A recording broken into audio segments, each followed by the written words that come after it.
Hello everyone. Last class में हमने torque due to a dipole in uniform electric field के बारे में बात की थी। आज हम उसी टॉपिक को थोड़ा और आगे लेके जाएं और पता करने की कोशिश करें कि अगर यूनिफॉर्म इलेक्ट्रिक फील्ड में कोई डाइपोल कितनी एनर्जी, कितनी पोटेंशियल एनर्जी जो है वो अपने लिए गेन कर सकता है, उसके बारे में अगर हम बात करें तो हमें एक चीज को ध्यान में रखना पड़ेगा। हम सिर्फ और सिर्फ एक ही चीज पे फोर्स करेंगे, एक ही चीज के ऊपर थ्रस्ट ऑफ एरिया अपना रखेंगे, वो है यूनिफॉर्म इलेक्ट्रिक फील्ड।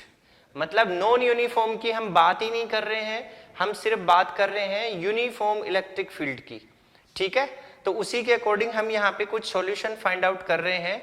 और ये जो टॉपिक है आपका, ये जो मैंने यहाँ पे नोट किया है, इसको देखिए, मैंने लिखा है इलेक्ट्रिक पोटेंशियल एनर्जी और work done. Electric potential energy और work done due to rotation of electric dipole in uniform electric field, in uniform electric field. तो सबसे पहले हमने क्या किया, सबसे पहले हमने यूनिफॉर्म इलेक्ट्रिक फील्ड बनाई, जिसके अंदर हमें ये प्रोसेस अपना बनाना है। इस तरीके से यूनिफॉर्म इलेक्ट्रिक फील्ड बनाई। और यूनिफॉर्म इलेक्ट्रिक फील्ड क्या होती है आप लोगों को पहले से पता है, इसके बारे में मैं ऑलरेडी आपको समझा चुका हूं। ठीक है, अब देखिए इस यूनिफॉर्म इलेक्ट्रिक फील्ड में हमने क्या किया, इस यूनिफॉर्म इलेक्ट्रिक फील्ड में हमने एक डाइपोल ले लिया। इस तरीके से ये हमारा कोई डाइपोल है, ये देखिए ये डाइपोल बना रहा हूं मैं यहाँ पे, ये हमारा कोई डाइपोल है इस तरीके से इस इलेक्ट्रिक फील्ड में। और ये डाइपोल है और ये आपका प्लस क्यू चार्ज है, प्लस क्यू चार्ज, और ये आपका माइनस क्यू चार्ज है। ठीक है, ये आपका डाइपोल है। इस डाइपोल के लिए ये इसका सेंटर पॉइंट है। और ये डाइपोल जो है, ये फिजिक्स के अंदर डाइपोल में जो डाइपोल मोमेंट की डायरेक्शन होती है वो नेगेटिव टू पॉजिटिव होती है। तो यहाँ पे डाइपोल मोमेंट की डायरेक्शन हमने दिखा दी, ये वाली नेगेटिव टू पॉजिटिव, ये डाइपोल मोमेंट की डायरेक्शन हो गई।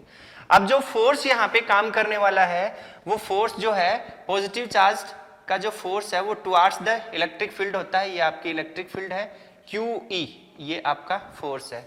और नेगेटिव चार्ज की वजह से अप्लाइड जो फोर्स है वो opposite to the electric field होता है, जिसको हम लिख सकते हैं यहाँ पे QE। इस तरीके से ये हमारा फोर्स बन गया है, यहाँ पे ये डायग्राम आपका बना है। ठीक है, अब देखिए इसके बाद अगर हम बात करें कि, तो मैं आपको एक कॉन्सेप्ट समझाता हूं। सबसे पहले उस कॉन्सेप्ट की हम बात करते हैं। कॉन्सेप्ट में क्या है कि देखिए हम पोटेंशियल एनर्जी की बात कर रहे हैं, और पोटेंशियल एनर्जी जो है वो एक इमेजिनरी फिनोमेना है, एक काल्पनिक चीज है वो, ये मान लीजिए आप। और उसके लिए, उसको फाइंड करने के लिए हमें जो पोटेंशियल एनर्जी होती है उसको हम दूसरे तरीके से रिप्रेजेंट करते हैं। देखिए हमने बहुत बार ऐसा किया, 11th में भी किया है, 12th में भी हम लोग और करेंगे काफी बार पोटेंशियल एनर्जी की बात। तो मैं आपको बता देता हूं कि फिजिक्स के अंदर पोटेंशियल एनर्जी जो होती है वो एक इमेजिनरी फिनोमेना होती है। बट इसको डिफाइन करने के लिए, फिजिक्स के अंदर इसको डिफाइन करने के लिए हम चेंज इन पोटेंशियल एनर्जी लेते हैं। और उस चेंज इन पोटेंशियल एनर्जी को हम लोग लिख सकते हैं इस तरीके से, delta U, change in potential energy is equals to final potential energy minus initial potential energy. इस तरीके से हम लोग इसको डिफाइन करते हैं फिजिक्स में। ठीक है, ये वाली चीज होती है। अब ये जो फिनोमेना है आपका चेंज इन पोटेंशियल एनर्जी, इसको हम वर्क डन की फॉर्म में लेके आए। तो वर्क डन की फॉर्म में लेके आए तो इसको कैसे लिखेंगे आप देखिए, वर्क डन की फॉर्म में लेके आए तो delta U is equals to, delta U is equals to work done by the conservative force, work done by the conservative force, और वो भी नेगेटिव, नेगेटिव सिंबल लगेगा यहाँ पे, negative work done by the conservative force. तो यहाँ पर जो कंजर्वेटिव फोर्स है वो हमारा कौन सा है, इलेक्ट्रिक फोर्स है। तो हम लोग इसको लिख सकते हैं इलेक्ट्रिक फोर्स। ये है आपका electric force, electric force, work done by the electric force. ये चेंज इन पोटेंशियल एनर्जी को यहाँ पे डिफाइन करेगा हमारे लिए। अब इसी के बेस पे हम ये पूरा कॉन्सेप्ट सोल्व करने वाले हैं। ठीक है, अब यहाँ पे पॉजिटिव भी होता है, एक और होता है, is equals two plus W, plus का W, मतलब positive work done by the external agent, external agent, agent ऐसे भी लिख सकते हैं हम लोग। लेकिन इसके अंदर हमें कुछ चीजें कंसीडर करनी पड़ेंगी, इसके अंदर हमें कुछ बातें समझनी पड़ेंगी। जैसे फ्रिक्शनल फोर्स है, या फिर वेलोसिटी या स्पीड में चेंज आ रहा है उस केस में, मतलब इसमें है ना काफी चीजों को, काफी जो डिपेंडेंसी है उनको हमें लेना पड़ेगा, इसमें हमें कुछ नहीं लेना है। तो हम सिर्फ इसी के अकॉर्डिंग इसको सोल्व करेंगे। इसको छोड़ देते हैं यहाँ पे, इसको हटा देते हैं, ठीक है, ये वाली चीज है हमारे पास। फिर देखिए ये जो डायग्राम हमने बनाया है, इस डायग्राम को हम थोड़ा फॉलो करते हैं और हम यहाँ पे लिखते हैं कि जो वर्क डन होता है उस वर्क डन के अकॉर्डिंग, वर्क डन जो है आपका, वो अगर लीनियरली वर्क डन की बात करें हम लोग तो सिंपल सा फॉर्मूला होता है F W F dot D, ये हमारा फॉर्मूला होता है। लेकिन अगर हमने पहले भी पढ़ा है, टॉर्क वाले टॉपिक में भी हमने ये पढ़ा है कि ये जो आपका डाइपोल है इसके ऊपर जो नेट फोर्स अप्लाई होता है वो होता है F net is equals to 0 होता है, 0। तो उस केस में ये वाला जो आपका वर्क डन है ये तो होगा नहीं, यहाँ पे बिल्कुल भी नहीं होगा, क्योंकि फोर्स ही 0 हो गया तो इस वर्क डन की तो कोई गुंजाइश ही नहीं बची यहाँ पे। लेकिन उसके बाद भी हम देखें, ध्यान से देखें तो हमें ये पता लग रहा है इसके अंदर कि ये F नेट तो 0 है, क्योंकि एक फोर्स इधर है, एक फोर्स इस साइड में, इस साइड में ऐसे ऐसे दो फोर्स काम कर रहे हैं यहाँ पे। लेकिन अगर हम एक चीज देखें तो ये जो डाइपोल है ये यहाँ पे रोटेट हो रहा है, रोटेट। तो इस वर्क डन की फॉर्म को हम चेंज कर देंगे। कैसे चेंज कर देंगे? हम इसको लिख सकते हैं, इसी वर्क डन को टो, यहाँ पे फोर्स का वर्क कौन कर रहा है? आपका टॉर्क कर रहा है, tau into theta, tau into theta, tau dot theta लिख सकते हैं इसको, क्योंकि इसके अंदर जो डिस्प्लेसमेंट होगा वो एंगुलर होगा, इसके अंदर जो डिस्प्लेसमेंट हो रहा है वो लीनियर हो रहा है इस वर्क डन में, और इसके अंदर जो डिस्प्लेसमेंट होगा इसके रोटेट होने का वो थीटा होगा। ये चीज हमारे सामने निकल के आई, तो इस चीज को हमें याद रखना है। अब इसके बाद अगर थोड़ा और आगे चले तो हम देखते हैं कि जो रोटेशनल वर्क डन है, उस रोटेशनल वर्क डन के लिए हमने देखा कि ये जो टो आया है हमारे पास, इस टो की वैल्यू हमने लास्ट टाइम जो टॉपिक किया था उसमें हमने फाइंड की थी vector P cross vector E, ये हमने फाइंड की थी, जिसको हम लिख सकते हैं PE साइन थीटा। क्या लिख सकते हैं? PE sine theta. ये देखिए, ये सारी जो मैं आपको बता रहा हूं यहाँ पे ब्रीफली, ये सब हमें यूज में लेने हैं। अब ये जो थीटा एंगल है हमारे पास, ये थीटा एंगल जो है, थीटा एंगल बिटवीन किसके बीच बीच में था? ये P एंड E के बीच का एंगल था, P एंड E के बीच का। तो डायग्राम पे आते हैं, यहाँ देखिए ये E है और ये P है आपका, ये P है, ये नेगेटिव टू पॉजिटिव डायरेक्शन में ये P है आपका, ठीक है। तो इन दोनों के बीच का एंगल है ये आपका, ये लीजिए आपका एंगल, ये जो एंगल है ये थीटा है यहाँ पे, ठीक है। ये चीज आ गई आपके पास, ठीक। अब और इसका थोड़ा सॉल्यूशन करें हम लोग, तो देखिए आगे चलते हैं। तो जैसे अगर मैं आपको बताऊं कि हमारे पास जो ट्रांसलेशनल मोशन होता है उसमें डिस्प्लेसमेंट ये लेते हैं, और जो एंगुलर जो हमारा मोशन है उसमें हम डिस्प्लेसमेंट लेते हैं थीटा। तो इसके अंदर जो डिस्प्लेसमेंट हो रहा है वो हमारा ट्रांसलेशनल न होके हमारा एंगुलर डिस्प्लेसमेंट हो रहा है, तो उस केस में हम थीटा को कंसीडर करेंगे। तो जो हमारे, अगर हम लोग एक फॉर्मूला लिखें यहाँ पे W is equals to tau dot theta, तो इस फॉर्मूले को भी हम इस प्रोसेस में यूज नहीं कर सकते। क्यों नहीं कर सकते? क्योंकि इसमें टो जो है वो, अगर इसको यूज करेंगे तो टो को कांस्टेंट होना पड़ेगा, टो को हमें कांस्टेंट लेना पड़ेगा, या टो कांस्टेंट होना चाहिए, टॉर्क कांस्टेंट होना चाहिए। लेकिन इस केस में तो टो कांस्टेंट नहीं हो रहा है, इस केस में तो हमारा थीटा एंगल बदल रहा है, उसके रिस्पेक्ट में ही हमारा टॉर्क भी बदल रहा है। तो हमें एक वेरिएबल क्वांटिटी की जरूरत पड़ेगी यहाँ पे। टो को क्या लेना है? वेरिएबल लेना है।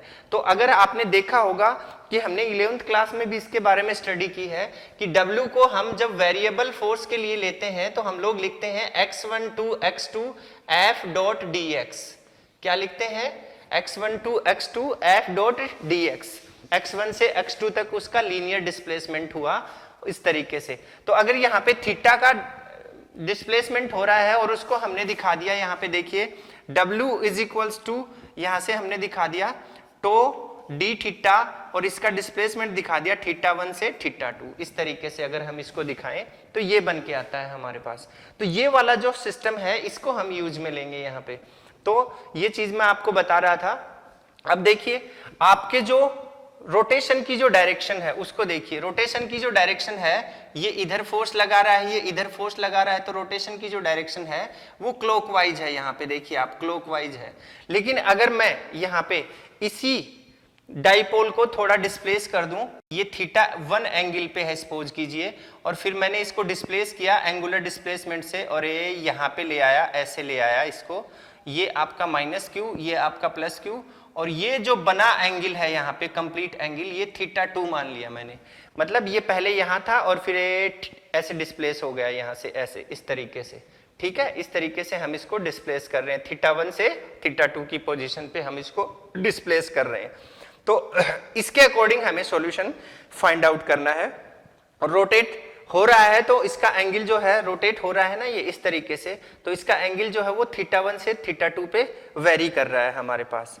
ठीक है, ये चीज हम इसके अंदर यूज करेंगे। ठीक, अब देखो आगे चलते हैं हम लोग थोड़ा, और इसकी जो डायरेक्शन है वो क्लॉकवाइज डायरेक्शन है। अब एक चीज और देखनी है हमें, देखो हमारे जो रोटेशन की जो डायरेक्शन है, इसकी जो डायरेक्शन है, किसकी डायरेक्शन मैंने लिखा है यहाँ पे, ये जो डायरेक्शन है आपके पास में टो की डायरेक्शन, वो है आपकी क्लॉकवाइज, क्लॉकवाइज डायरेक्शन है आपके पास। नजर आई आपको, ये क्लॉकवाइज डायरेक्शन है। लेकिन हम लोग इसको उल्टा, इसकी ऑपोजिट डायरेक्शन में हम इसको रोटेट करवा रहे हैं।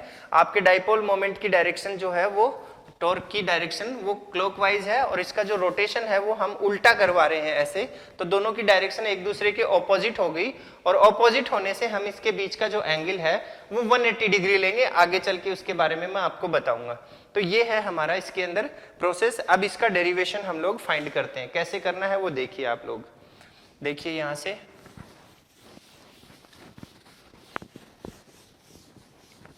देखिए, इसको सोल्व करते हैं हम लोग। ठीक है, अब देखो स्टार्ट करते हैं।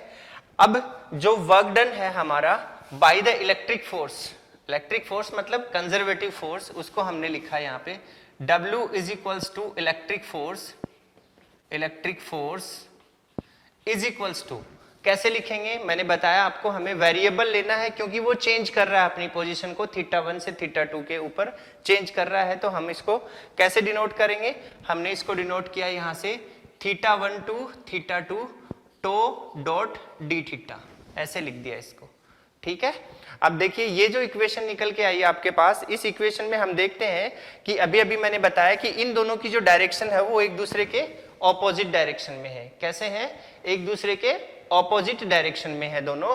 तो एक दूसरे के ऑपोजिट डायरेक्शन में होने के कारण हम इनके जो एंगल लिया है उस एंगल को हम 180 डिग्री ले सकते हैं। तो जो फाइनल सॉल्यूशन हमारा निकलेगा डॉट प्रोडक्ट होने की वजह से, तो उसमें हम लोग लिखेंगे इसको θ1 to θ2 tau dot cos theta,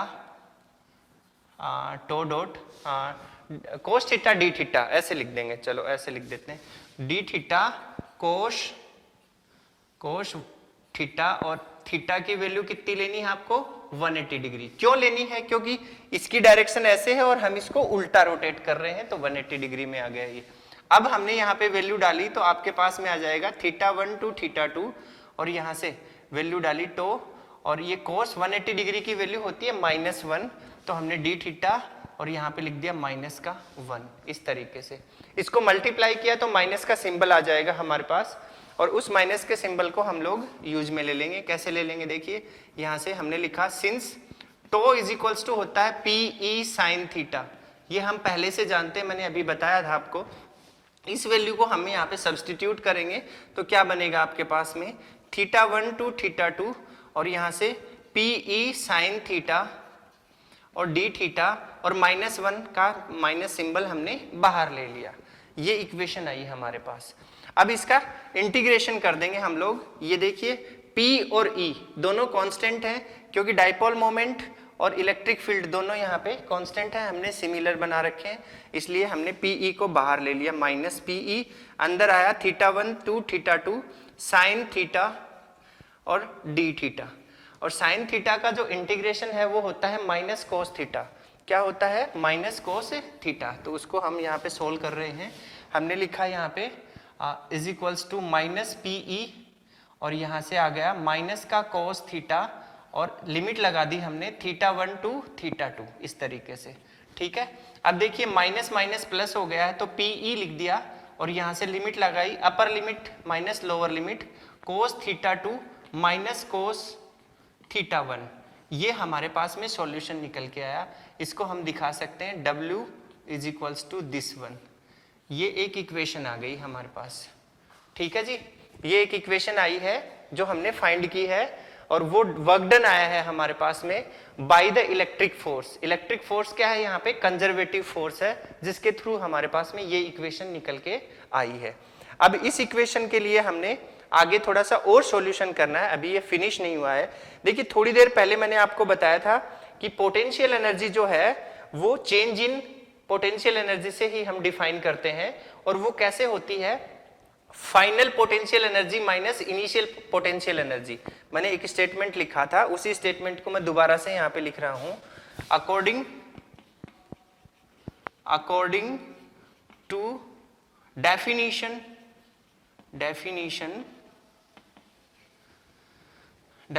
of potential energy, definition of potential energy आप क्या लिखेंगे? Delta U is equals to U F minus U I is equals to minus W, और डब्ल्यू कौन सा? Electric force. ठीक है, work done by electric force. इस तरीके से हम इसको डिफाइन कर सकते हैं। अब इलेक्ट्रिक फोर्स की वैल्यू तो आपके पास में ये आई है, तो हम इस वैल्यू को यहाँ पे पुट कर देंगे। पुट करेंगे तो हमारे पास सॉल्यूशन क्या आएगा? उसके लिए हमें इसको इरेज करना पड़ेगा। मैं इरेज करता हूं फिर आपको बताता हूं। ठीक है, अब देखिए हमारे पास जो इक्वेशन निकल के आई थी अभी अभी जस्ट, वो इक्वेशन थी आपके पास में delta U is equals to U F minus U I, U F minus U I is equals to minus work done, negative work done by the electric force. ठीक है, ये निकल के आई आपके पास। Is that clear? अब हमें पहले से पता है कि सिंस वी नो दैट क्या पता है आपको? नेगेटिव इलेक्ट्रिक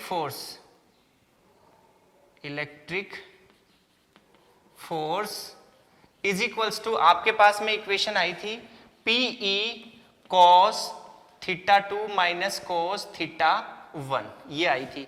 तो ये नेगेटिव में आई थी। अगर पॉजिटिव में निकालें W is equals to electric force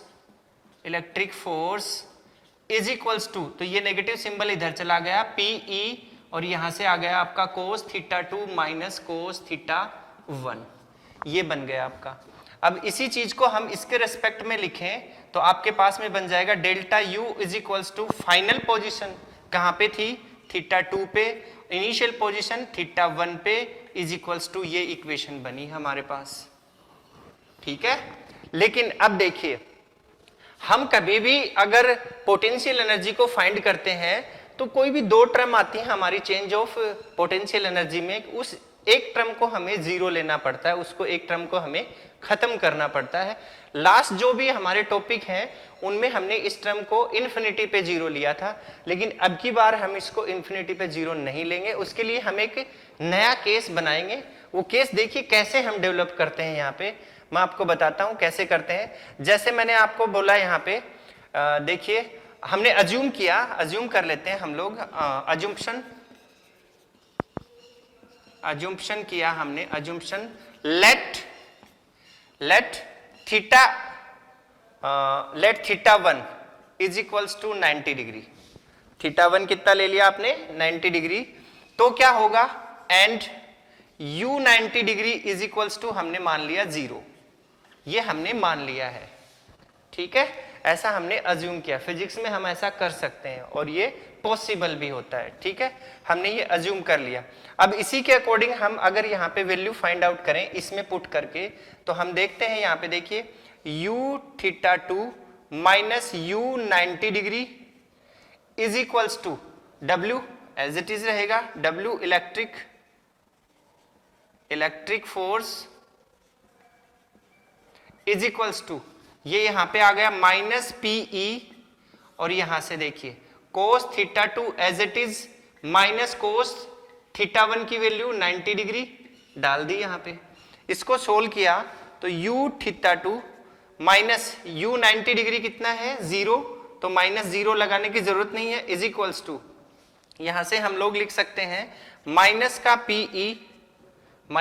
Pe और यहां से cos theta two minus cos 90 degree 0 होता है, तो आपके पास में u theta two is equals to minus Pe और कोस थीटा टू आ गया। ये आपके पास में एक इक्वेशन निकल के आई। ठीक है, अब किसी भी एंगल ऑफ थीटा के लिए, मतलब किसी भी एंगल के ऊपर अगर हमें ये निकालना है तो उसको हम कैसे डिफाइन करेंगे, उसके लिए हम लोग यहाँ पे लिख सकते हैं इफ, यहां से देखिए यहां लिख देता हूं, इफ थीटा टू थीटा है, अगर थीटा टू थीटा है, इसको ऐसे लिख दिए at any angle of theta, किसी भी एंगल थीटा के लिए, तो इस इक्वेशन को कैसे लिखेंगे आप, u theta is equals to minus Pe cos theta, ऐसे इसको आप डिफाइन कर देंगे। ये आपकी पोटेंशियल एनर्जी निकल के आ गई है हमारी। ठीक है, ये क्या निकल के आ गई है, पोटेंशियल एनर्जी निकल के आ गई है। अब देखिए 11वीं क्लास में 11th क्लास में हमने एक कॉन्सेप्ट पढ़ा था वेक्टर वाले चैप्टर के अंदर, उसमें हमने पढ़ा था कि a dot B cos theta is equals to होता है आपके पास में vector a dot vector b। ये कॉन्सेप्ट आपको याद होगा। अब इसी कॉन्सेप्ट को अगर हम यहां लगाएं, इसके अंदर लगाएं, तो आप क्या लिख सकते हैं, u theta is equals to minus p vector dot e vector. ये भी हमारा फॉर्मूला बन गया। ठीक है, ये भी हमारा फॉर्मूला बन गया है यहाँ पे। अब देखिए इसी चीज को हम थोड़ा और मॉडिफाई करें। अगर मैं बोलूं कि किसी 60 डिग्री के ऊपर, मान लीजिए आपका जो एंगल है यहाँ पे कौन सा, P और E के बीच में बनने वाला angle, that means dipole moment और इलेक्ट्रिक फील्ड के बीच में बनने वाला एंगल मान लीजिए 60 डिग्री है। एक एग्जांपल लेते हैं हम लोग, 60 डिग्री है, तो उस केस में हम उसकी पोटेंशियल एनर्जी कैसे निकालेंगे, तो हम लिख सकते हैं, देखिए यहाँ पे सीधा सीधा निकल रहा है, theta is equals to 60 degree, इस इक्वेशन को यूज में ले रहे हैं हम लोग। ठीक है, theta is equals to 60 degree minus P और फिर E और cos 60 डिग्री, तो हमारे पास में क्या आ जाएगी, potential energy at 60 degree, potential energy at 60 degree. देखिए यहाँ पे ध्यान से, इस तरीके से हम इसको सोल्व कर सकते हैं। ठीक है, ये हमारा सॉल्यूशन हो गया। लेकिन ये अभी भी फिनिश नहीं हुआ है, अभी भी हमें इसमें और कुछ करना है। इसमें कुछ स्पेशल केसेस को हम लेके आते हैं और वो केसेस हमें कैसे सोल्व करने हैं ये मैं आपको अभी बता रहा हूँ। पहले मैं इसको इरेज कर देता हूँ, फिर आपको ये चीज समझाता हूँ कैसे करने हैं हमें, ये देखते हैं। देखिए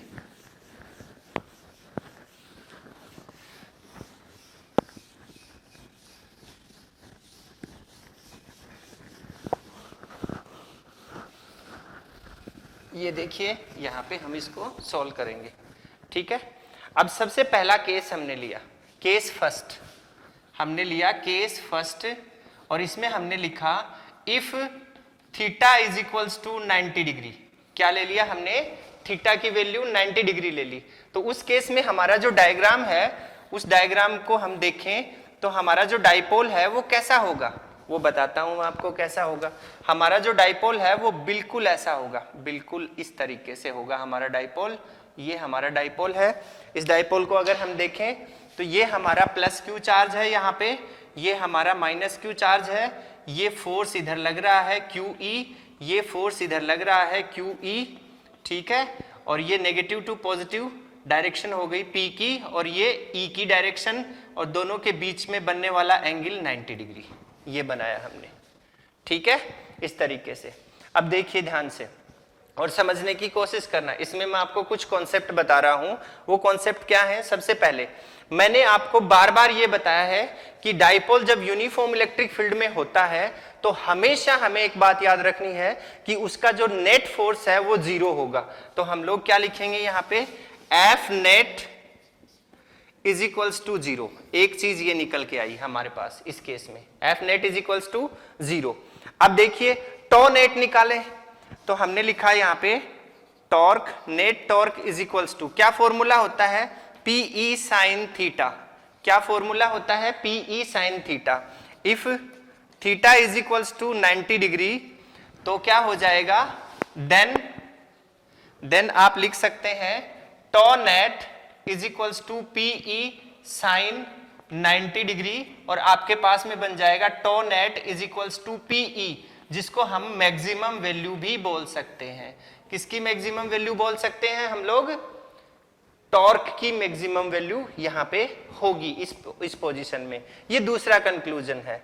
अब अगर हम इसकी पोटेंशियल एनर्जी देखें इसी केस में, तो पोटेंशियल एनर्जी का जो फॉर्मूला अभी अभी हमने फाइंड किया है, उस फॉर्मूले को अगर हम यूज में लें तो हम लोग क्या लिखेंगे, सिमिलरली देखिए यहां पे आपका पोटेंशियल एनर्जी के लिए U90 degree is equals to minus PE cos 90 degree. जो फॉर्मूला हमारा आया था उस फॉर्मूले के अकॉर्डिंग हम लिखेंगे इसको माइनस पीई कोस 90 डिग्री, ऐसे लिखेंगे। आप लिखेंगे कि नहीं, जो फॉर्मूला हमने अभी अभी फाइंड किया है, अरे अभी तो किया था, याद होगा ना आपको, ठीक है।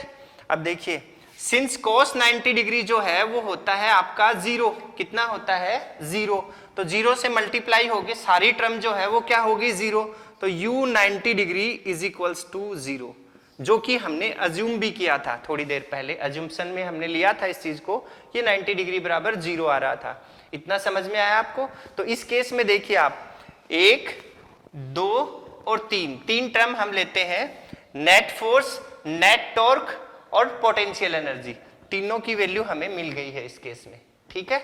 अब दूसरे केस की बात करते हैं। देखिए दूसरा केस लेते हैं, दूसरे केस की बात करते हैं। उसमें क्या करना है, देखिए यहां से दूसरा केस लिया हमने।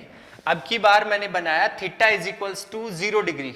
It's an so important, very very important case है ये, बहुत इंपॉर्टेंट है। एग्जाम्स में, कॉम्पिटिटिव एग्जाम्स में इससे रिलेटेड न्यूमेरिकल्स वगैरह और काफी चीजें पूछ ली जाती हैं, ध्यान से समझना है इसको। देखिए हमने ये डायग्राम बनाया इसके लिए, ये आपकी यूनिफॉर्म इलेक्ट्रिक फील्ड है। यूनिफॉर्म ही लेनी है, क्या लेनी है, यूनिफॉर्म ही इलेक्ट्रिक फील्ड लेनी है। नॉन यूनिफॉर्म इलेक्ट्रिक फील्ड की बात हम बिल्कुल भी नहीं कर रहे हैं यहाँ पे, ठीक है। अब हमने एंगल जो है वो कितना ले लिया, 0 डिग्री, तो 0 डिग्री ये आपका E है, ये आपका E है, और ये बनाया हमने यहाँ पे आपका डाइपोल, इस तरीके से डाइपोल बनाया। थोड़ा डार्क कर देता हूं मैं। 0 डिग्री बनाएंगे तो दोनों एक दूसरे के पैरेलल होंगे कि नहीं, इसलिए हमने इसको ऐसा दिखाया। ये आपका डाइपोल है, ये प्लस Q है, ये माइनस Q है, और ये आपकी डायरेक्शन है P की, नेगेटिव टू पॉजिटिव। देखिए P और E दोनों की सेम डायरेक्शन है, तो दोनों के बीच में बनने वाला एंगल कितना हो गया, 0 डिग्री हो गया है। अब सिमिलर प्रोसेस लगाएंगे जो पहले लगाया था।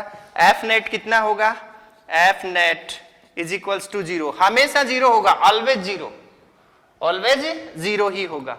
अब देखिए टॉर्क निकालेंगे, टॉ नेट इज इक्वल्स टू, देखते जाना ध्यान से, टॉ नेट, इसको इधर ही लिख देता हूं, F net is equals to 0, ये आ गया एक तो आपका, इसको यहां से इरेज कर देता हूं, ये लीजिए। टॉ नेट निकालना है तो टॉ नेट क्या होता है, PE साइन थीटा। अब थीटा की वैल्यू 0 डाली, साइन 0 की वैल्यू क्या होती है, 0, तो ये पूरी की पूरी टर्म जो है ये 0 हो गई। तो टॉ नेट कितना आया आपके पास, टॉ नेट भी आया आपके पास में 0, दैट मीन्स मिनिमम। कितना आया, 0, दैट मीन्स मिनिमम। तो ये दोनों चीजें मिनिमम आ रही हैं। ध्यान से देखो, मैं एक चीज बता रहा हूं आपको, हमें बहुत अच्छे से समझना है इसको। F नेट 0 है, दैट मीन्स ट्रांसलेशनल जो इसका कॉन्फ़िगरेशन है उसको बता रहा है। टॉ नेट 0 है, इसका मतलब रोटेशनल जो नेचर है उसको बता रहा है। दोनों ही 0 है, इसका मतलब बॉडी जो है वो इक्विलिब्रियम में है। इक्विलिब्रियम कैसी है, इक्विलिब्रियम में है, ठीक है। अब हम निकालने जा रहे हैं क्या, इसकी पोटेंशियल एनर्जी। तो हमने लिखा U0 degree is equals to, U0 degree is equals to, देखिए U0 degree is equals to formula होता है आपका क्या, माइनस PE cos थीटा की जगह 0 डिग्री, ठीक है। और cos 0 की वैल्यू क्या होती है, 1, तो आपके पास में आ गया U0 degree is equals to minus PE। ये आपके पास में आया जो कि एक मिनिमम वैल्यू है। क्या है? मिनिमम वैल्यू है। तो देखिए मैं आपको एक बात बताता हूं, ये जो केस है, इस केस में ये जो आपका डाइपोल है ये खुश हो गया है, इसको वो वाली पोजीशन मिल गई है जिसमें ये बिल्कुल मूवमेंट नहीं करना चाहता, मतलब एकदम खुश हो गया है, ये एकदम अपनी ऐसी पोजीशन में आ गया है कि ये बोलता है कि बस मैं अब कहीं नहीं जाऊंगा, मेरे को स्टेबिलिटी मिल गई है, अब मैं इधर उधर नहीं घूमना चाहता हूं। तो वो केस है ये। और उस केस में हमने देखा कि पोटेंशियल एनर्जी मिनिमम है। तो मैं आपको एक बात बताऊं कि किसी भी बॉडी की अगर पोटेंशियल एनर्जी मिनिमम होती है तो वो स्टेबिलिटी की पोजीशन में आने की कोशिश करती है, और कोशिश ही नहीं करती, वो स्टेबल हो ही जाती है एक तरीके से। तो ये जो केस है इसमें ये डाइपोल जो है ये इक्विलिब्रियम तो पहले से प्रूफ हो चुका है, अब ये स्टेबिलिटी को भी बता रहा है। इस पोटेंशियल एनर्जी की वजह से, मिनिमम पोटेंशियल एनर्जी की वजह से ये इसकी स्टेबिलिटी को भी डिफाइन कर रहा है। तो हम लोग क्या बोल देंगे इसको, इस केस को हम बोल देंगे स्टेबल इक्विलिब्रियम। स्टेबल इक्विलिब्रियम ये आपका केस है। अगर थोड़ा सा समझने की कोशिश करें, मान लीजिए ये इसका सेंटर पॉइंट है और हमने इसको थोड़ा सा डिस्प्लेस कर दिया, ऐसे स्लाइटली डिस्प्लेस कर दिया, ये प्लस क्यू आ गया आपका, ये माइनस क्यू आ गया आपका, ये फोर्स लगा रहा है इस डायरेक्शन में, ये फोर्स लगा रहा है इस डायरेक्शन में, ऐसे, ठीक है। तो दोबारा से जैसे ये रोटेट होगा वापस यहीं आ जाएगा, देखिए ध्यान से, ऐसे रोटेट होगा ऐसे वापस आ जाएगा और वापस उसी पोजीशन को गेन कर रहा है, मतलब अपनी स्टेबल पोजीशन में आ रहा है। तो इसलिए इसको, किस केस को हम बोलेंगे, स्टेबल इक्विलिब्रियम पोजीशन, ठीक है। अब लास्ट एंड फाइनल जो केस है उसकी बात करते हैं। देखिए वो क्या है, ध्यान से देखिए आप, लास्ट एंड फाइनल केस, उसमें हमने इस एंगल को 180 डिग्री ले लिया। ये भी बहुत इंपॉर्टेंट केस है, ये भी अच्छा खासा इंपॉर्टेंट केस है। 180 डिग्री ले लिया है हमने इस केस में, ठीक है। अब देखिए डायग्राम बनाते हैं, ये लीजिए, इस तरीके से डायग्राम बनाया हमने, ये डायग्राम बनाया, ये आपकी ई है और इस ई से आपका डाइपोल 180 डिग्री पे घूम गया, ऐसे हो गया, 180 डिग्री पे ऐसे घूम गया है। जीरो वाली जो पोजीशन है उसका जस्ट उल्टा बनाएंगे, ऐसे घूम गया है। तो ऐसे घूम गया है तो ये आपका डाइपोल है, यहाँ पे आपका नेगेटिव क्यू चार्ज आ गया है अब की बार, यहाँ पे आपका पॉजिटिव क्यू चार्ज आ गया है, और इन दोनों के बीच की जो ये पी हो गया है, इस पी की डायरेक्शन ये हो गई है इस केस में। अब देखिए दोनों का जो एंगल है ई और पी के बीच का वो 180 डिग्री हो गया है इस केस में। तो आपको मैंने बताया कि इस केस में भी एफ नेट कितना होगा, एफ नेट इस केस में भी 0 ही होगा, ठीक है। एफ नेट कितना है, 0। अब टो नेट निकालेंगे, tau net is equals to PE sine theta, sine theta, और theta is equals to 180 degree है और साइन 180 डिग्री भी 0 ही होता है। तो हम क्या लिख सकते हैं, tau net is equals to 0, पूरी टर्म 0 हो जाएगी। तो ये दोनों 0 आ रहे हैं, इसका मतलब ये भी इक्विलिब्रियम कंडीशन को बता रही है, इक्विलिब्रियम केस को बता रही है। अब एनर्जी देखते हैं, एनर्जी से हमें ये पता चलेगा, पोटेंशियल एनर्जी से, कि ये स्टेबल है या अनस्टेबल है। अब देखिए u 180 degree is equals to minus PE cos 180 degree, और कोस 180 डिग्री होता है -1, तो u 180 degree is equals to आ जाएगा -1 और ये माइनस प्लस हो गया है, तो प्लस का PE, that means maximum potential energy आ रही है इस केस में। क्या आ रही है, मैक्सिमम पोटेंशियल एनर्जी आ रही है। तो मैक्सिमम पोटेंशियल एनर्जी आ रही, मिनिमम आती है तो क्या होता है, स्टेबल कंडीशन होती है, और मैक्सिमम आ रही है तो ये अनस्टेबल होगा। कैसे होगा, देखिए यहां से अगर हम इसको स्लाइटली डिस्प्लेस कर दें, यहाँ पे ये लीजिए, हमने इसको थोड़ा सा ऐसे डिस्प्लेस कर दिया, ये माइनस का क्यू है और ये प्लस का क्यू है, ऐसे, तो प्लस के क्यू की डायरेक्शन तो ये हो गई और माइनस के क्यू की डायरेक्शन ये होगी। तो देखिए ये वापस उस पोजीशन में आ रहा है क्या, ऐसे आ रहा है क्या, नहीं आ रहा है, ये ऐसे रोटेट हो रहा है, पूरा रोटेट हो रहा है, ऐसे पूरा रोटेट हो रहा है, ठीक है, पूरा वापस रोटेशन में आ गया है इस केस में। तो इस केस में हम बोल सकते हैं कि इक्विलिब्रियम तो हमें मिला, लेकिन कौन सा केस मिला इक्विलिब्रियम में, अनस्टेबल, ये अनस्टेबल है इस केस में, तो हम बोल सकते हैं अनस्टेबल इक्विलिब्रियम, इक्विलिब्रियम, ये केस हमें यहाँ पे मिलता है, ठीक है। ये चीज हम लोग यहाँ पे स्टडी कर रहे थे। अब अगर हम थोड़ा सा और इसके बारे में पढ़ें, जो वर्क डन जो था हमारा, उसके बारे में अगर मैं थोड़ी बात करूं तो मैं आपको बताता हूं उसको कैसे सोल्व करेंगे, इसको इरेज करके। वर्क डन जो है उसकी बात कर रहे थे हम लोग। तो वर्क डन के अंदर देखिए, work done electric force is equals to PE cos theta 2 माइनस cos थीटा 1, ये वाली चीज है हमारे पास में, जो कि ऑलरेडी हम डिस्कस कर चुके हैं इसके बारे में इसी टॉपिक के अंदर। ये एक इक्वेशन हमारे पास निकल के आई थी और इस इक्वेशन के अकॉर्डिंग ये जो हमारा वर्क डन है बाय द इलेक्ट्रिक फोर्स, इसको हम चेंज इन पोटेंशियल एनर्जी की फॉर्म में लिखें तो इसको ऐसे दिखा सकते हैं। और फाइनल पोटेंशियल एनर्जी और इनिशियल पोटेंशियल एनर्जी जो है वो एंगल थीटा 2 और थीटा 1 से आई थी। तो उसको अगर हम इसके अंदर पुट करें वैल्यू को, तो ये हमारे पास में ये वैल्यू निकल के आती है, that means negative work done by the electric force is equals to delta U is equals to theta 2 minus theta 1। अब इस नेगेटिव सिंबल को आगे ले गए तो हमारे पास में ये सिचुएशन आई और हमें पता है कि यू थीटा जो है हमारा जो किसी भी एंगल के ऊपर जो पोटेंशियल एनर्जी है उसके लिए फॉर्मूला हमारा ये आया था। इस फॉर्मूले के अकॉर्डिंग हम यहाँ पे इलेक्ट्रिक जो फोर्स है उसके थ्रू होने वाला जो वर्क डन है उसके बारे में हम लोग नॉलेज ले सकते हैं। ये हमारा आज का प्रोसेस था। नेक्स्ट क्लास में हम एक नए टॉपिक के साथ फिर मिलेंगे, तब तक के लिए आप लोगों से इजाजत चाहता हूँ। Thanks a lot everybody, have a nice day. फिर मिलते हैं एक नए टॉपिक के साथ। Thank you, have a nice day.